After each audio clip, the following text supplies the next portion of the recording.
In animals, a movement is coordinated by a cluster of neurons in the spinal cord called the central contract patterns generator, CPG. This produces signals that drive muscles to contract rhythmically in a way that produces running or walking, depending on the pattern of pulses. A simple signal from the brain instructs the CPG to switch between different modes, such as going from a standstill to walking.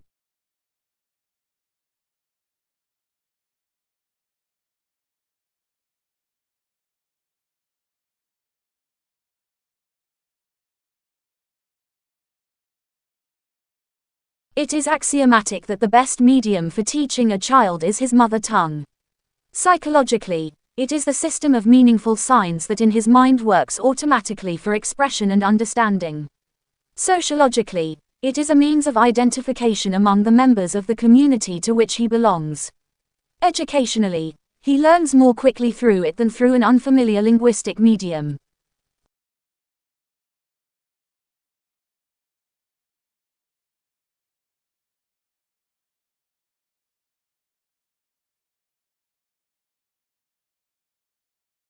Dogs aren't just man's best friend.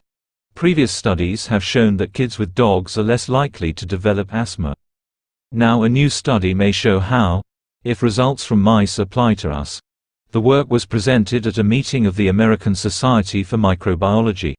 The study tests what's called the hygiene hypothesis. The idea is that extreme cleanliness may actually promote disease later on.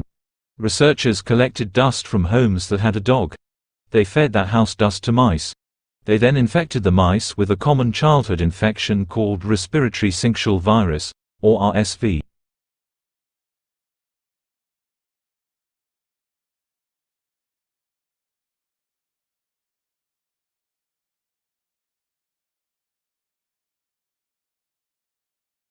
As with all human behavior, there are numerous reasons for it. But often it's caused by someone who feels the need to show their superiority over someone else, in order to feel that they aren't at the lowest level in hierarchy or a group of people. In some cases, one person simply dislikes the other, on the basis that the personality of one is in some way incompatible with that of the other person.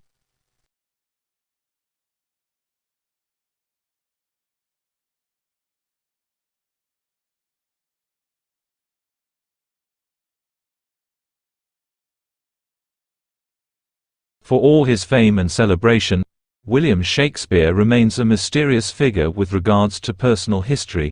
There are just two primary sources for information on the bard: his works, and various legal and church documents that have survived from Elizabethan times. Naturally, there are many gaps in this body of information, which tells us little about Shakespeare the man.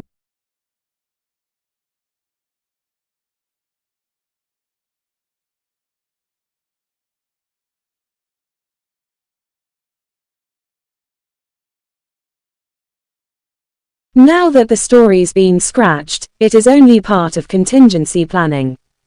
But it was a symptom of the dramatic turn of events in South Australia, and it flushed out other remarks from water academics and people like Tim Flannery, indicating that things were really much worse than had been foreshadowed, even earlier this year.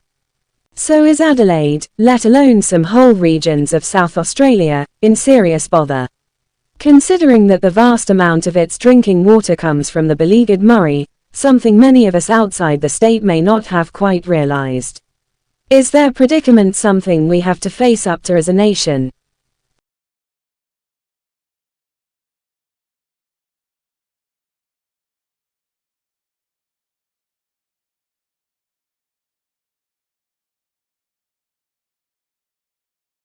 Every child deserves the right to an education without prejudice. Nonetheless, the question is whether bilingual education provides children with an equitable education.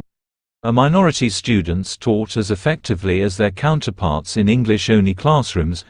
It is crucial to determine if bilingual school students receive the same curricular content as other students, as this significantly impacts their performance.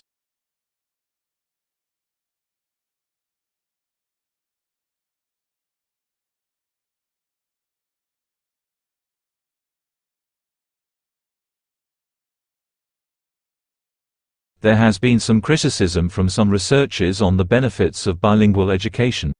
Baker noted that proficiency in one language improves on one side of a scale, and proficiency in the other language declines on the opposite side. Bilingual students with proficiency in English struggled with English language instructions, literacy, and school performance in the regular classroom.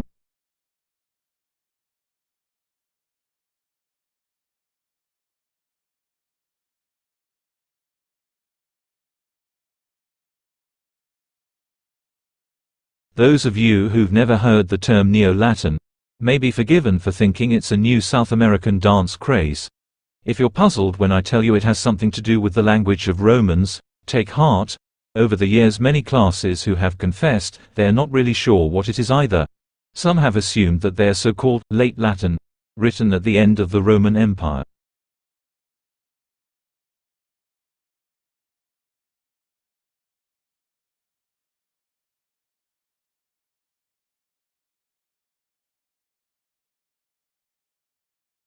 The effect of the first difference is, on the one hand, to refine and enlarge the public views, by passing them through the medium of a chosen body of citizens, whose wisdom may best discern the true interests of their country, and whose patriotism and love of justice will be least likely to sacrifice it to temporary or partial considerations. Under such a regulation, it may well happen that the public voice pronounced by the representatives of the people will be more consonant to the public good than if pronounced by the people themselves, convened for the purpose.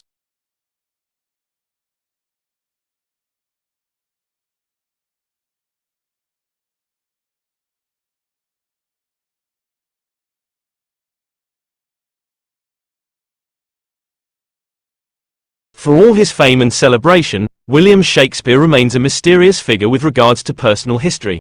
There are just two primary sources for information on the bard: his works, and various legal and church documents that have survived from Elizabethan times.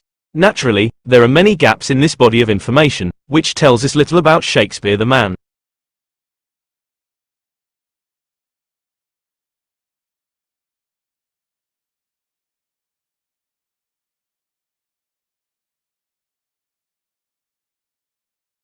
Financial markets swung wildly yesterday in the frenzied trading market by further selling of equities and fears about an unraveling of the global carry trade at the same time. Trading in the US and European credit markets were exceptionally heavy for a third consecutive day. London trading was marked by particularly wild swings in the prices of credit derivatives, used to insure investors against corporate defaults.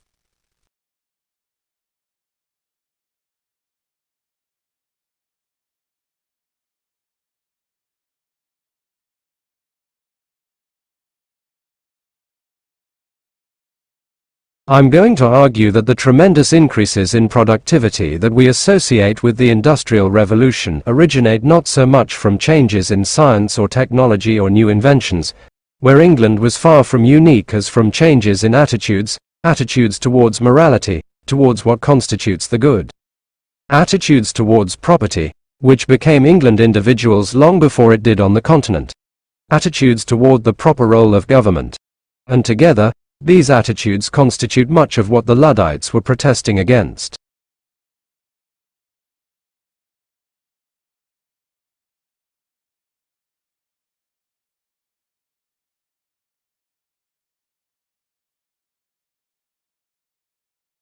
The chapter now proceeds to consider those classroom contexts where the home language of students is developed.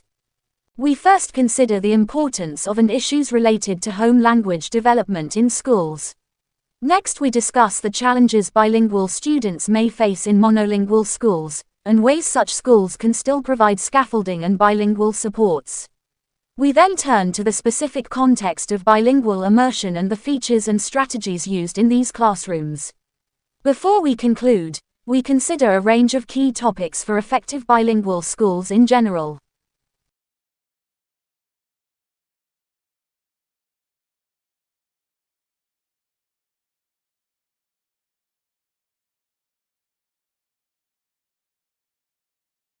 Well, in 2004 we integrated ticketing in southeast Queensland, so we introduced a paper ticket that allowed you to travel across all the three modes in southeast Queensland. So bus, train and ferry, and the second stage of integrated ticketing is the introduction of a smart card, and the smart card will enable people to store value, so to put value on the card, and then to use the card for traveling around the system.